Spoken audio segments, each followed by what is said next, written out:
Okay, welcome. I'm Ben Frank, and I'm very excited to have a very special guest on today's show. She competed for Australia as a triathlete. She's now a mental performance coach and the founder of Neuroathletics, the Neuroathletics Lab. She has an awesome podcast, and she's a great coach. I've even done some coaching with her myself. The one and only Louisa Nicola. Louisa, welcome.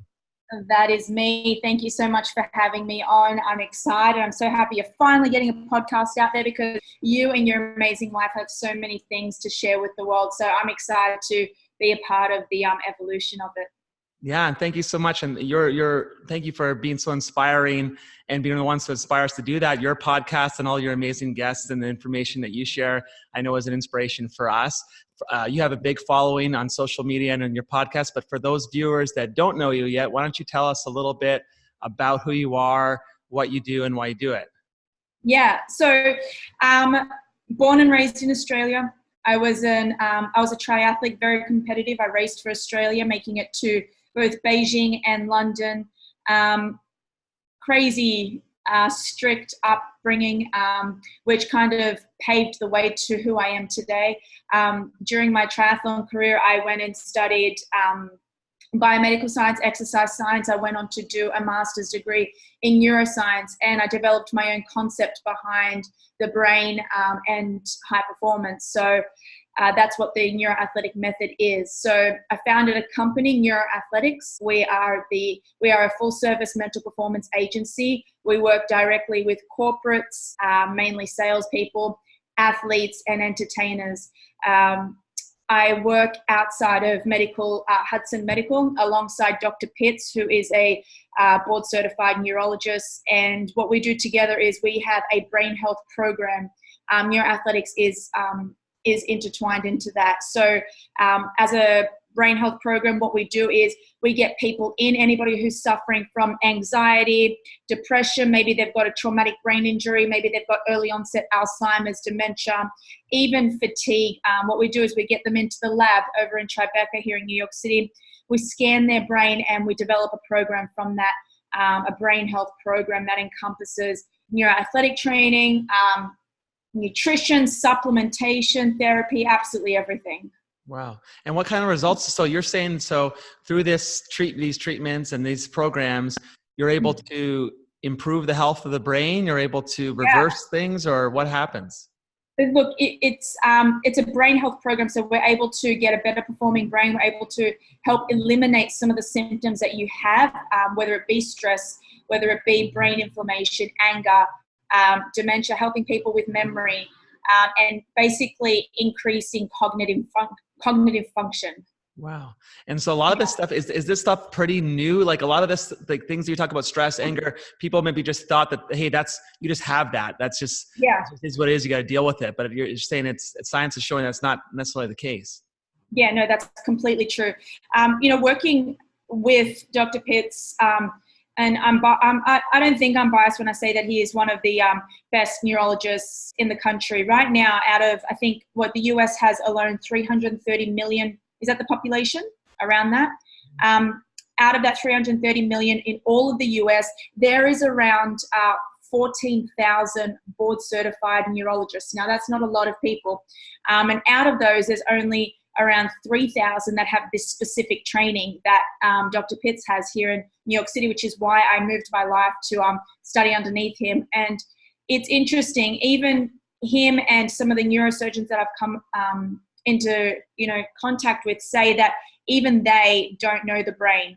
The brain is so new. We're still trying to figure out what it's about, how, why it's the most intricate network in the whole world, and how it can actually relate to behavior. So that's what I believe, that when it comes to anger, when it comes to stress, there is a neurological bias behind that. Like I think if we start to understand that, instead of looking at ourselves or a situation and reacting to it, maybe we can say, why do I feel this way? Is my brain inflamed? And then go about it that way. And so that sounds like some very important, serious stuff. Why athletes? What are the implications for athletes in sports, and why is that such an important piece? That's a really good question. And look, it comes from the fact that I'm a natural athlete by heart. I started training and triathlon, for those of you who don't really know what it is swim, bike, run. So to get to an elite level and race for your country, you have to be extremely good at 3 sports, not just one. It's an individual sport. So I learned from a very young age. I started when I was about 13. I became relentless, and I was training 40 hours a week up until I quit in 2014. And I wouldn't say I quit, I retired. And so that's in me. So I thought, well, any business owner, anybody who's trying to change the world, anybody who has a vision really needs to understand their craft. And I didn't really understand the business world too much, but I was an athlete. I come from experience. I studied it. And, I've been studying now for 20 years, and that's where my passion lies. So I thought, let's work on athletes first. And once I got ahead of the game and I understood that, I worked with some of the best athletes in the world. I then thought, let's try and take this method into the corporate world. And here we are. And what was it? Was there experiences of when you were an athlete that made you so interested in the brain and things like that? Is there anything in particular that you can remember that drew you to that? Because you're obviously physically training like crazy, and at some point maybe there was some realization about what's going on in the brain. Yeah, so I got hit by a car on my bike. I was traveling at 40 kilometers an hour, and a car hit me from behind, and I suffered multiple injuries. I had to forfeit my title for Beijing, and it was probably one of the most devastating things that I've ever encountered in my life. I call it like going through a divorce. I was concussed, and I was told by the doctors and the surgeons that I would never run again. They said, you should be lucky that you're even walking. Wow. And that really troubled me. It really bothered me because that wasn't me. I wasn't at fault. Somebody else took my dream away from me. And so I went through some negative thoughts in my head, and I flew to Colorado. This was back in 2011. I flew to Colorado and I trained with Bobby McGee. He was the athletic trainer, or one of the sprint trainers for Usain Bolt at the time. And what he did was, he said to me, Louisa, just because you've suffered some physical injuries and you're behind by about 6 months, he's like, I don't think that's your biggest deterrent. I think your mind and your brain is. And I didn't understand what he meant. And at the time, no one was really studying the brain. No one really knew about it, just doctors. And so he hooked me up to electrodes on my brain, and he showed me what my brain is going through. And something happened inside me.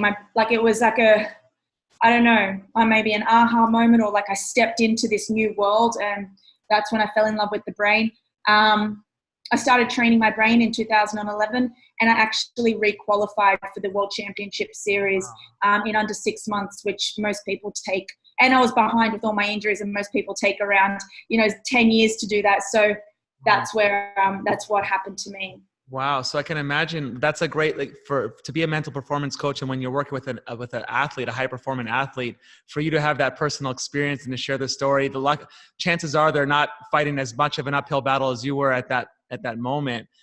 But a lot of athletes suffer from that, maybe negative thoughts or doubt or, worry or things like that. What are some of the things that you see from athletes first that they struggle with, that maybe they're an amazing physical athlete, but they've probably never done much work on the brain side of things? What are some of the things that you work with them on? We go into mainstream things like visualization, meditation, negative thought stopping, positive thinking, journaling, and these are all different things that every single athlete should be deploying on a daily basis. But when we get into working with more professional athletes, where like the difference between gold and silver is the matter of 0.1 of a second, that's when we start to do brain scans and find out where they're lacking, where they've got mental fatigue, where, what area of the brain may not be working at 100%, and how can we fix that? That's when we get really detailed. But for the everyday athlete, especially youth, the brain is still developing. So at a youth age, it's really important that youth start to understand the power of focus, start to understand the power of visualization, start to understand the power of journaling. Wow. So that's awesome. So obviously for our viewers, hopefully they get to a point where they're a professional athlete and they're coming into your lab and they're getting a brain scan and things. But in the meantime, for a young athlete, well, yeah, so some real specific things that they can do to work on their. So you mentioned journaling, meditation. Can you just maybe even give some specific examples of a day that they around their training or things that they could do to improve their brain function? Yeah, 100%. Let's look at the way the brain utilizes, the brain is mainly made up of fat, okay? Now, if we're not feeding the brain the right thing, it's like your body. If you're not feeding your body the right nutrients, it's going to break down eventually. But what about our brain? If we're not feeding it and hydrating it, we're probably not going to be able to think as fast. And when you're out on the field, you need to have the ability to think fast and focus. So one thing that every athlete can be doing is integrating high potency fish oil into their training regime. So we get all of our athletes to have at least 1,000 milligrams, or not at least, actually 1,000 milligrams of high quality fish oil supplements. I take krill oil myself, and this is basically nourishing and feeding the brain, because when it's well nourished, it performs better. So that's one thing we do. Another thing that we're very big on is the power of meditation first thing in the morning. The first 20 minutes of every morning sets yourself up. It sets your day up. It sets your mind up. It sets your brain up. Your brain loves to get into routine. So if you can get into the routine of meditating. Now, I'm training a 15-year-old boy at the moment, Zane. Love him. He's a professional soccer player, and he's just moved to Spain. Wow. Incredible. But he has, like all 15-year-old boys, I'm sure you were there once. Your focus is everywhere. You've got school, you've got your mates, you've got board games, you've got video games, you've got girls. So it's how does he focus? And we figured out that the best thing for him to do is get into a morning routine of focusing and meditation. Now, I'm not one to just put on to 15-year-old athletes, you must meditate for 20 minutes, because their brains are really, they're not quite there yet. So what I do with him is we do a 5 minutes focus session every morning. So when he wakes up, he does his 5 minutes of focus, no distractions, eyes closed, and he just tries to stay in the present moment. So that's a really good thing that I think any youth athlete can employ. Awesome. And so a lot of people, and even myself till recently, haven't heard a lot about this stuff. Where do you see kind of the future of mental performance with sport, especially going? Is it something that is starting, at least at the professional levels and stuff, become much more prevalent? Yeah, look, we're starting to see a change. It's not that fast. We're still early to the process. The thing is, I think we're becoming smarter as consumers and athletes. With the rise of technology, we can now understand the importance of it. The Bleacher Report put out an article about 3 months ago saying, as of 2020, every NBA team, it's going to be mandatory for every NBA team to have a licensed psychologist on board with them. I don't know whether that's a licensed psychologist or psychotherapist or psychiatrist, whatever that is, but that's kind of saying, well, we now understand the importance of it, which is ludicrous, isn't it? Because we spend so much money training their bodies, but the brain runs the body. So it's like, why are we not there yet? So I think the future of this industry is, I think every single person will have their own mental coach. And hopefully with the way my vision is, everybody will be neuroathletics certified. And they'll be able to say, hey, I'm a neuroathletics coach. And they can go out and coach other people. Awesome. That'd be incredible. And so maybe talk about a little bit, I know there's some specific results that an athlete will have within their sport. So for example, whether that's just being more focused or being more in the moment or having less anxiety, maybe some of those things. But then also I can imagine one of the reasons why probably the NBA or the professional leagues are going to start requiring this, I can imagine the effects beyond sport. You hear these days a lot about depression even with athletes. Kevin Love came out recently about that. There's when they retire, the depression about retire or injury or some serious challenges, even with some of the things with the NFL, with the suicides and things like that. Maybe just talk about some of the results, because a lot of times maybe an athlete in the moment, in the height of their career, is just super focused on playing better, but then hopefully as you hook them in, they can start to get those benefits beyond sport. Because for myself, like in youth sport, we do want to help the athletes play better and perform better, but ultimately we want them to have better lives in the future because of their experience with sports. So maybe some of those benefits that transcend sport as well. Do you mean employing like mental performance strategies now can enhance you post your sporting career? Yeah, I mean, yeah. So let's say someone who starts training with you or with one of your coaches at 14 years of age. First, maybe some of the results that they may see or feel differently within their sport, and then some of the things that they may carry with them now for life as that'll help them even beyond their sport. Here's the thing, the brain, everybody has a brain, okay? But what happens over time is, just like your muscles, if you don't work it, they start to deteriorate. So what do we need in everyday life? We need the ability to make decisions. We need the ability to be able to, perform every single day, no matter what we do, no matter if you're a mother, a father, a contractor, a builder, an athlete, whatever that is, every single thing that you can learn at neuroathletics can be implemented into everyday life. Let's just take, for example, this morning I was doing a sales call. Somebody wants me to go out and train their team. They're all ex-professional golfers. And it was interesting because they're all, in sales, and it's a big company. And it's like, well, they've got, what's their number one challenge? Time management, decision-making. So let's look at, for example, let's look at the way they're sleeping. Your body needs sleep. Your brain needs rest. Your brain needs to go through deep sleep. Is everybody doing that? No. Okay, let's look at their brain function and figure out why they're not actually doing that. So when you come to neuroathletics, you're getting the full component. You're getting the nutrition side. You're getting, how you sleep. You're getting the data. You're getting the analysis. You're getting the actual personal training for your brain. And this can help you be a more well-rounded individual. But what it can mostly do is it shows you who you are. My personal philosophy is you don't have the power to change the world until you truly know who you are. And knowing who you are starts with knowing your own brain. And then so how does that translate to better performance even on the field? For example, is it more being more comfortable with who you are, having more confidence? Is it just being less distracted? Like why does that help an athlete? Why does commitment to their brain health and function help them perform better, say in the game? So when you go into a game, whether it's a team sport, whether it's an individual sport, knowing how your brain works enables you to, first of all, get rid of the ants, which is like automatic negative thoughts.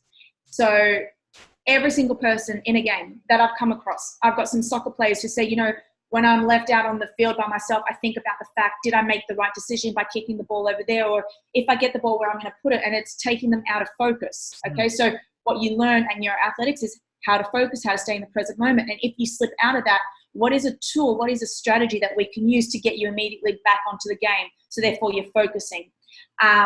We'd go through a number of different things like, how to prepare for sleep, how to prime your brain, how to do a visualization process, or imagery, as we call it, leading up to the game.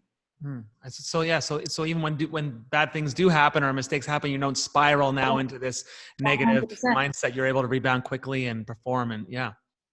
I mean, I'm sure you'd agree with me, Ben, when I say that it's not what somebody else does or says, it's the way that you react to it. And I think that's what we're teaching. We're actually teaching our players to become intelligent athletes. We're not teaching you how to go and run faster. I want you to be an intelligent athlete, and that is for our youth program.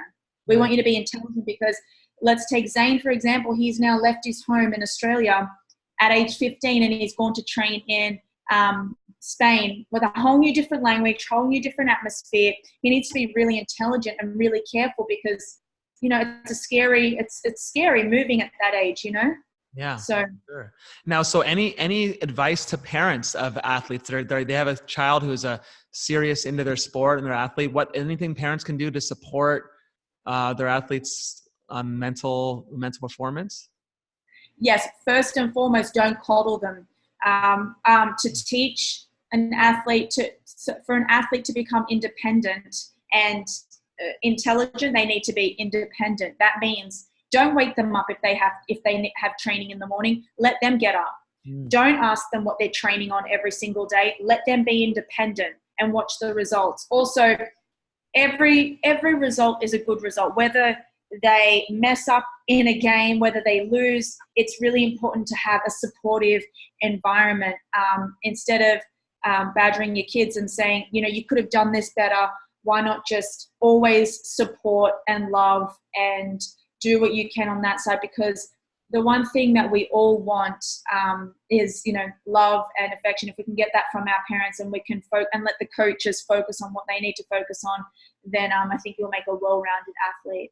Wow, that's powerful advice. Yeah. I think that'll help a lot of parents. What about for coaches or leaders of youth sport organizations or coaches in general? What can they do? Because I think there's a lot of coaches that maybe, again, they're all their training is in tactical and physical things. And what are some of the things they can do to make sure that they're not negatively affecting mental performance or positively helping? First and foremost, get Neuroathletics certified. So or hire me. Educated. There you go. So you're able to train your athletes neurologically. But, foremost, look at your athletes and ask yourself why. Be contextual.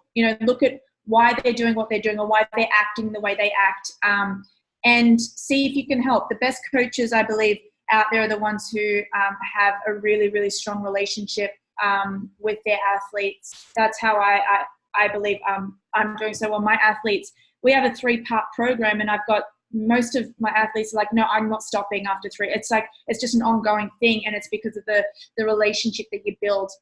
I'm not that type of coach that says, okay, you're paying for, to see me for an hour a week and that's it. It's like, no, we're in this together. Your success is my success. So we need to talk. If you need to talk every day, if I need to talk you off a ledge at 3 a.m., you got to call me. Like we're in this together. Awesome. Okay. Well, I know we're running out of time. But final question, what is it, do you think, I know something I'm very passionate about with sport is that sport seems to be an amazing vehicle to connect with young people and be through sport as a vehicle, but then have results beyond sport. What is it in particular about sport that you think is so powerful to be able to spread the awareness of mental performance or to have impact through the mental performance with people in general? Well, look, there's a lot of money in certain sports, which makes the stakes higher, which makes the competition more fierce, which makes there a lot of controversy, which means that there's going to be a lot of things at stake. Taking on the world's opinions when it comes to your career is a scary thing. It's about how do you handle that. I think mindset and brain function really come intertwined with that, because